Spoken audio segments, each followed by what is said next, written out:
Hello friends, class 8 से अपना chapter start कर रहे हैं कंपेयरिंग क्वांटिटीज। आज हम इसकी एक्सरसाइज 8.3 के आपको क्वेश्चन करके दिखाएंगे। 8.3 एक्सरसाइज बेस्ड है सिंपल इंटरेस्ट, अमाउंट और कंपाउंड इंटरेस्ट पे। तो चलिए क्वेश्चंस को स्टार्ट करने से पहले इन तीनों चीजों के बारे में आपको बताता हूं कि सिंपल इंटरेस्ट कैसे निकाला जाता है, अमाउंट और कंपाउंड इंटरेस्ट, और इसमें कौन-कौन सी कंडीशन है। ठीक है, सबसे पहले सिंपल इंटरेस्ट की बात करें तो सिंपल एक डायरेक्ट फॉर्मूला है सिंपल इंटरेस्ट निकालने का। क्या? P into T into R upon 100। सो P क्या होता है? प्रिंसिपल। अब प्रिंसिपल क्या चीज है? प्रिंसिपल क्या है कि जो सम ऑफ अमाउंट आप जमा करोगे वही प्रिंसिपल होगा। T is the time period, कितने समय के लिए करोगे। R is the rate of interest, और किस परसेंट पे करोगे। ठीक है, अपॉन 100। तो ये तो सिंपल फॉर्मूला है। क्वेश्चन जब करूंगा तो और बेहतर तरीके से बताऊंगा। ठीक है, अमाउंट अब ध्यान रखिएगा, अमाउंट क्या होता है। अगर मैं सिंपल इंटरेस्ट की बात करूं तो अमाउंट होता है P प्लस SI। ठीक है, सिंपल सी बात। यहां तो सिंपल इंटरेस्ट और अमाउंट इजी से टॉपिक था। अब चलिए कंपाउंड इंटरेस्ट, उसके लिए मैं आपको डायरेक्ट फॉर्मूला नहीं बताऊंगा। कंपाउंड इंटरेस्ट निकालने से पहले आपको अमाउंट निकालना सिखाऊंगा। ठीक है, अमाउंट का फॉर्मूला होता है P 1 प्लस R अपॉन 100 की होल पावर n, और फिर मैं आपको CI का फॉर्मूला बताऊंगा A माइनस T। मतलब जब भी कंपाउंड इंटरेस्ट निकालना हो तो पहले आप क्या निकालो, पहले आप अमाउंट निकालो। ठीक है, ये सारी चीज वही है, प्रिंसिपल, रेट ऑफ इंटरेस्ट, और ये देखो n। जबकि टाइम तो t होता है, तो मैं आपको बताऊंगा कि t को n क्यों लिखा गया है, इसका रीजन है यहाँ पर। ठीक है, जैसे मान लीजिए आपने अमाउंट निकाल दिया, फिर CI कैसे निकलेगा, अमाउंट में से प्रिंसिपल माइनस कर दीजिए, आपका CI आ जाएगा। अब सबसे इंपॉर्टेंट नियम ये कि आप टाइम को यहाँ पर n क्यों डिनोट कर रहे हो। तो यहाँ पर तीन अलग अलग केस है, वो तीनों केस हमारे एक्सरसाइज के अंदर है, ध्यान से सुनते हैं। मान लीजिए केस है ईयरली का। ठीक है, बिल्कुल क्लियरली लिखा होगा ईयरली, या फिर लिखा होगा एनुअली, ये दोनों चीज एक ही है। इसमें ध्यान रखना, जो आपका टी होता है, टाइम पीरियड दिया होता है, वो डायरेक्टली एन के बराबर हो जाता है। मतलब जैसे दे रखा है 2 साल के लिए, तो समझ जाना यहाँ पर टी और एन एक है, मतलब डायरेक्ट एन बराबर आप 2 लिख सकते हो, क्योंकि फॉर्मूले में एन लिखा हुआ है ना, टी तो है नहीं।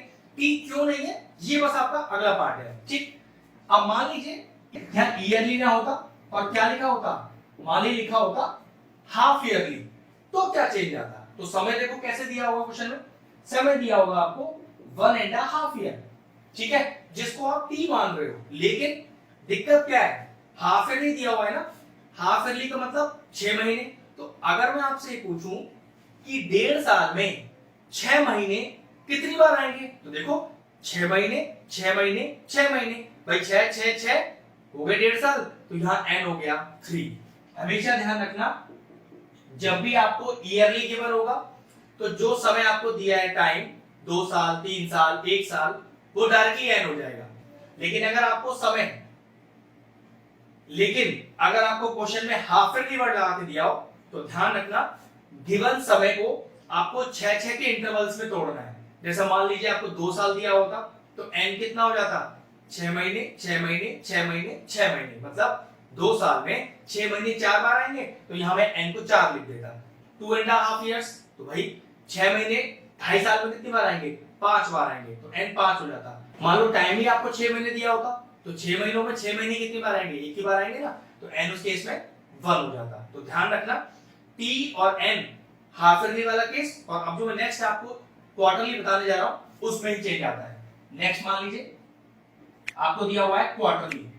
अब क्वार्टरली भी क्या चेंज आता है, क्वार्टरली का मतलब होता है 3 महीने। हमेशा ध्यान रखना, एक साल में 4 क्वार्टर होते हैं, 3 महीने के। ठीक है, तो एक साल में 4 क्वार्टर 3 महीने के। अब मान लो आपको टाइम कितना दिया हुआ है, मान लीजिए आपको टाइम दिया हुआ है 9 मंथ्स, तो ये 9 मंथ्स तो टी है, लेकिन क्योंकि हमें क्वार्टरली दिया है तो चेंज करना है। मतलब 9 महीनों में 3 महीने कितनी बार आएंगे, मैंने बोला था ना क्वार्टर में 3 महीने दिए जाते हैं।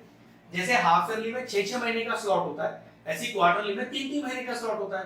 तो 9 महीनों में 3 महीने कितनी बार आएंगे, तो आपको 3 और 3 बार आएंगे। तो यहाँ डायरेक्टली n का वैल्यू क्या हो जाएगा, 3 हो जाएगा। मतलब टाइम तो आप 9 महीने लिखोगे, जो फॉर्मूले में n है वहां आप n को लिखोगे 3। और बताता हूं, मान लीजिए आपको 1 साल दिया हुआ है, टाइम दिया हुआ है 1 ईयर, ठीक है, लेकिन दिया क्वार्टरली है, तो चेक करो कि 3 महीने एक साल में कितनी बार आएंगे? तो पक्की बात 4 बार आएंगे ना, 3 महीने 3 महीने 3 महीने 3 महीने, हो गया पूरा एक साल। लेकिन 4 बार आए तो यहाँ पर डायरेक्टली एन का वैल्यू क्या हो जाएगा? 4 हो जाएगा। तो यहाँ पर इस तरह से टी और एन का रिलेशन है जो यूज करने के लिए सिर्फ होगा हाफ ईयरली और क्वार्टरली में। ईयरली में तो टी और एन बराबर होता है। अब ये पूरा कंसेप्ट हुआ एसआई, अमाउंट और सीआई का। अब चलिए इसकी मैं क्वेश्चन स्टार्ट करता हूं। चलिए एक्सरसाइज 8.3 से क्वेश्चन नंबर 5 स्टार्ट करते हैं। मैं अपनी बुक से पढ़ता हूं, आप अपनी बुक से पढ़ें। क्वेश्चन कह रहा है कि Vasudevan invested ₹60,000 at an interest rate of 12% compounded half yearly. What amount would he get after 6 months and 1 year? आसान सा क्वेश्चन, ध्यान से देखते हैं। फिर से पढ़ते हैं एक बार। वासुदेवन इन्वेस्टेड ₹60,000। तो ये जो इन्वेस्टमेंट किया जाता है, सम ऑफ मनी इसको आप बोलते हो, ये एक्चुअल में होता है आपके लिए प्रिंसिपल, जो कि यहाँ पर कितना दिया हुआ है? 60,000 रुपए। वासुदेवन ने 60,000 रुपए इन्वेस्ट किए, किस रेट ऑफ इंटरेस्ट पर? 12% पे। तो रेट ऑफ इंटरेस्ट आपको दे दिया है 12%, ठीक है। और देखो दिया हुआ है कंपाउंडेड हाफ ईयरली। अब मैंने आपको वीडियो के स्टार्टिंग में हाफ ईयरली, ईयरली, क्वार्टरली का कांसेप्ट अच्छे से सिखा दिया है, तो ध्यान से उसको देखिएगा मैं कैसे चेंजेस करूंगा, ठीक है। और पहले केस में टाइम दिया है 6 मंथ्स, दो पार्ट है क्वेश्चन के। पहले केस में टाइम है 6 मंथ्स का, और इसी तरह से अगर दूसरे केस की बात करूं तो टाइम है 1 ईयर का। अब ये कंपाउंडेड हाफ ईयरली किस तरह से चेंजेस करेगा वो देखेंगे, ठीक है। सबसे पहले पार्ट 1 की बात करते हैं। अब क्योंकि हाफ ईयरली है, हाफ ईयरली में हमेशा रेट क्या होता है? आधा हो जाता है, तो 12/2 कर दीजिए। चलिए रेट तो हो गया 6%, लेकिन ये हमारे टाइम पर क्या फर्क डालेगा वो देखते हैं। हाफ ईयरली का मतलब 6 महीने, टाइम भी आपको कितना दिया हुआ है? 6 महीने। तो मैं आपसे कहूं कि 6 महीनों में 6 महीने कितनी बार आएंगे? तो आपको एक बार आएंगे। तो यहाँ पर जो टाइम हो गया, इसको आप n बोलते हो, वो हो गया 1। जैसे यहाँ पर एक साल दिया है, हाफ ईयरली का मतलब 6 महीने, तो ये 6 महीने एक साल में कितनी बार आएंगे? बाकी बार 2 बार आएंगे। तो सेकंड केस में जो n हो जाएगा वो 2 हो जाएगा, क्योंकि 6 महीने का ही निकालना है, हाफ ईयरली का मतलब 6 महीने ही होता है, तो डायरेक्टली n का वैल्यू 1 हो गया फर्स्ट पार्ट में। बस कुछ नहीं करना, अमाउंट निकालना है।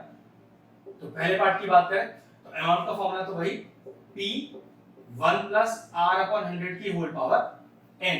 तो देखिए P कितना है? ये है 60,000, 1 + R ध्यान रखिएगा 6 यूज करना है, अपॉन 100 की होल पावर n। और n कितना है? n है 1। ये देखिए अब आगे 60,000 एलसीएम ले लीजिए, 106 अपॉन 100 आ जाएगा, 2 0 से 2 0 चले गए, तो 600 × 106 आ गया। तो 2 0 तो पीछे लगा लेते हैं, 6 6 = 36 और 6 × 6। तो 60,000 रुपीस 6 महीने बाद अमाउंट हो जाएगा 63,600। क्वेश्चन का पहला पार्ट फिनिश, क्योंकि आपको सिर्फ और सिर्फ अमाउंट निकालना है। अब पार्ट 2 पर चलते हैं। इसमें टाइम 1 ईयर है, तो मैंने क्या बताया था? चेंज सिर्फ एक चीज में आएगा, टाइम में। क्यों? t बराबर 1 ईयर है, कंपाउंडेड हाफ ईयरली है, मतलब 6 महीने के हिसाब से इसे देखना है। तो एक साल में 6 महीने कितनी बार आएंगे? 2 बार आएंगे। 6 महीने 6 महीने हो गया एक साल। इसका मतलब यहाँ n क्या हो गया आपके पास? n हो गया 2। और किसी भी क्वांटिटी में कोई चेंज नहीं आना, बस अमाउंट निकाल लेते हैं। फॉर्मूला बिल्कुल यही वाला है, यही अप्लाई करना है। तो P 1 + R/100 की whole power n। A = P जो कि है 60,000, 1 + R 6/100 की होल पावर 2। तो ये हो गया 60,000, ये हो गया एलसीएम लेके 106/100, 2 बार लिखना है क्योंकि पावर में 2 लगा हुआ है। बस अब इसे सॉल्व कर लेते हैं। तो ये आपके पास आएगा 67,416 रुपीस, क्योंकि हमें क्वेश्चन में सिर्फ अमाउंट ही फाइंड आउट करना था दोनों केसेस के लिए। तो हमारे दोनों पार्ट का अमाउंट आ गया। क्वेश्चन नंबर 5 फिनिश हो। अगर हमारे व्यूअर्स को हमारे वीडियोस पसंद आ रहे हैं तो हमारे चैनल को सब्सक्राइब कर लें और साथ में लगे बेल आइकन को भी हिट कर दें। आपको अगर मैथ से जुड़ा कोई क्वेरी है किसी भी क्लास के लिए, तो वो आप मुझे व्हाट्सएप कर सकते हैं, जो नीचे नंबर आ रहा है। आपका जो सोल्यूशन है मैं जल्दी से जल्दी देने का कोशिश करूंगा।